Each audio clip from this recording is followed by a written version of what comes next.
Hi guys, welcome sa ating bagong lesson. Ito ang open arms ng journey. Sa lesson na to, tututunan nyo yung intro, chords, strumming pattern, at may konting solo siya. Okay? Pero bago tayo magsimula, kung bago sa channel na to, please pakipindot lang subscribe button, ganun rin notification bell para may updated ka sa mga gagawin pang videos na katulad dito. Let's go! Sa intro muna tayo. So magsimula tayo sa formang D. Bigay natin ang ating daliri sa formang D. Tapos iangat natin yung sa first strings. Ang kalabit natin, 4-3-2 na strings. Isang bagsak na ganon. Tapos open yung 1, kalabitin natin. Bigay natin ngayon siya sa ilalim. Buuin natin D, kalabit na 1-2-3. Gets? Okay, ulit.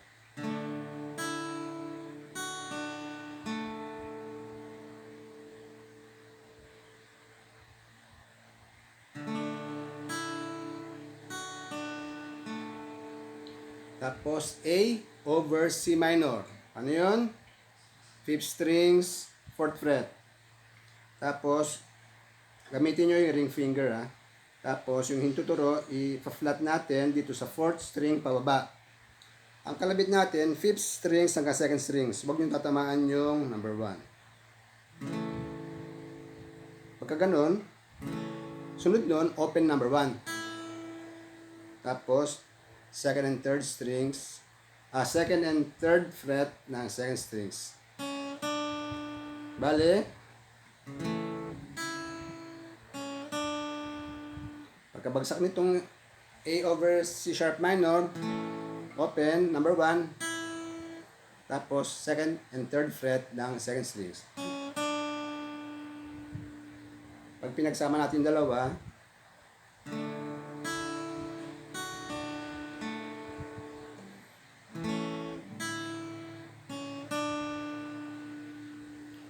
okay na tayo sa unang bahagi. Dadako na tayo sa pangalawa. Tapos, B minor.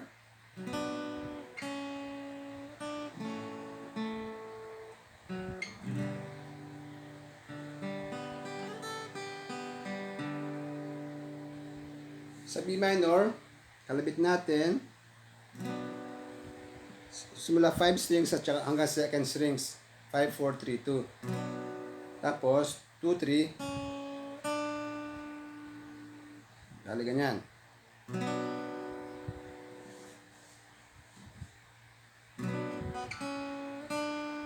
Tapos A, flat yung ganyan. Bali ganyan ha. B minor. Tapos, 2nd, 3rd ng 2nd strings pa rin ha.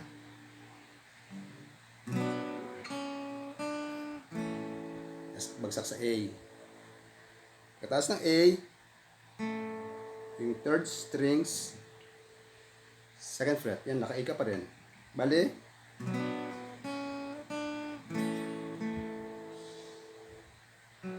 tapos kasunod nun, 4th strings, 4th fret. Bago babagsak sa G. Okay? Ulit.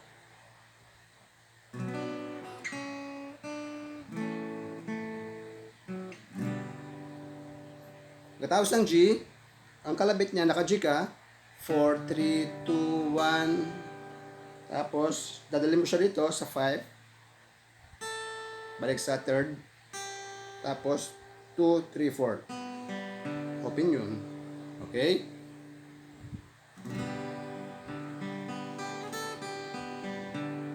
Ganon. Okay? Buuin natin yung B minor. Yung 1 to 6 nga pala dyan na pula, yun yung number ng strings ha. Okay? Para malinaw lang. B minor, bagsak. Ang 5th hanggang 2nd strings.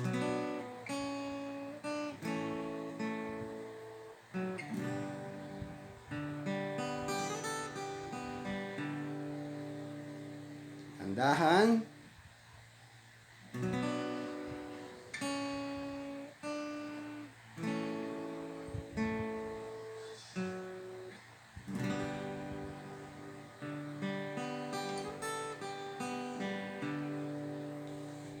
Tapos second is, yung ito palang ginagawa natin, intro, chords, ay pwede rin sa verse chords natin, pwedeng gamitin, o pwede natin strum sa chords natin. Okay? So, ulitin natin, pagsasamahin natin yung dalawang part na ginawa natin. Okay?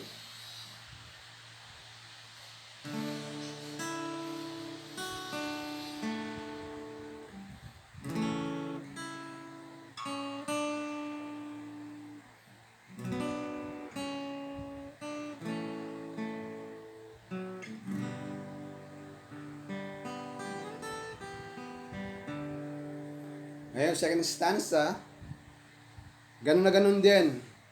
Pwede nyo gamitin yung lahat na yon. Binago ko lang kasi yung huling chords natin na G nung para papasok ng refrain. So, ganito ulit.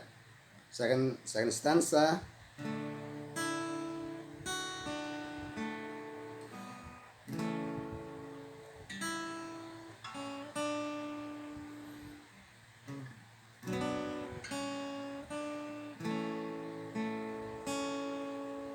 Yung A na yun na huli, kakalabitin mo, third and second strings. Wala na yung dito.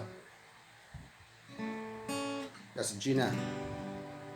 Pagkatapos ng G, ang kinalabit ko na yan, 4, 3, 2, 1, pataas, 2, 3, 4, 5, 6. Bale.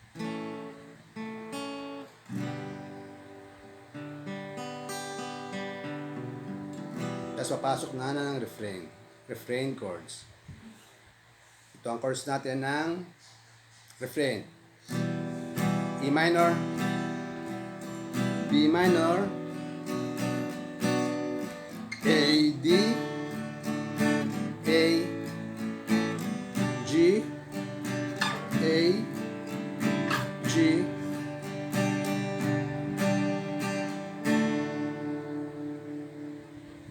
Sasayin muna natin yung refrain.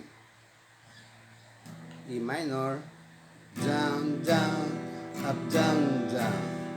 Okay? Tapos B minor. Tapos A.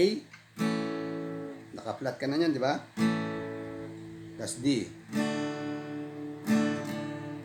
A ulit. G, A. Yung G, tataas mo ng dalawang fret. Di ba nasa third fret siya? Iligay mo sa 5. Balik. Okay. Ulit.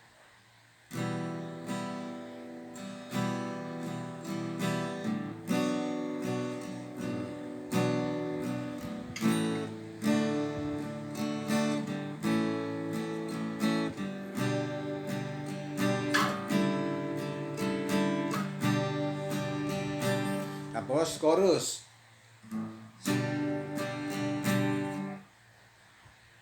Chorus natin, simula tayo sa isang bagsak ng G. Tapos, angat ko, G over B flat. G over B. D. F sharp minor. G. C9. D ulit. Repeat lang lahat ng chords. F sharp minor. G. C9. So, introduce muna natin yung mga chords ng ating chorus. D.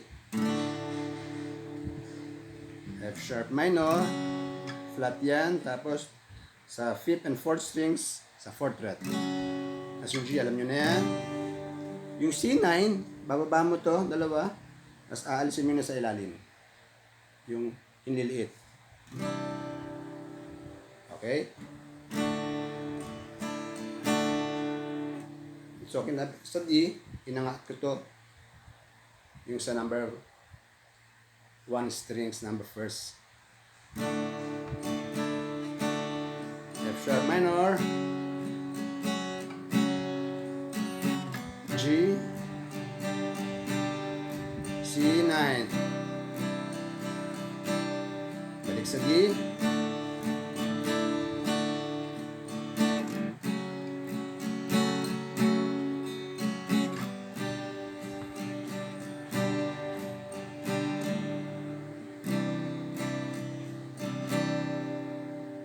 Tapos yung solo natin.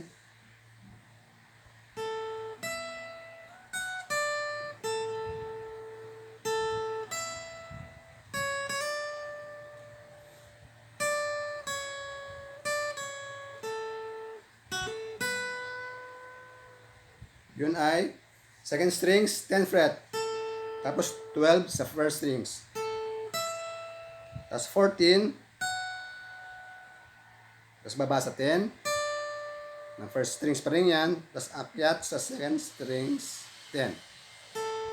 Bali.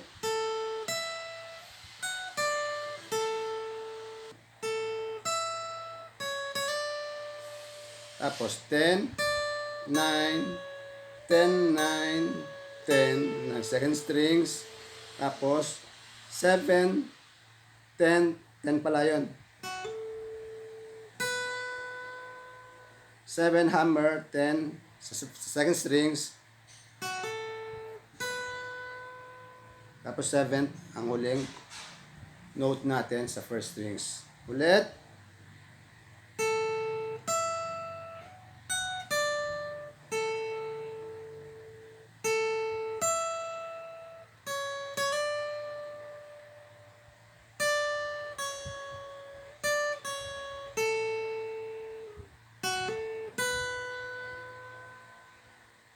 Okay?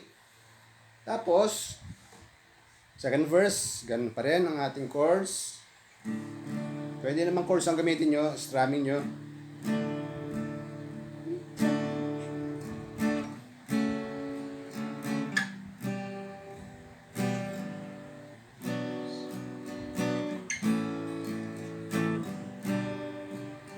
Same chords pa rin yun. Tapos refrain, same chords. Chorus, same pa rin, walang bago. Ang huli na lang nun ay yung outro niya na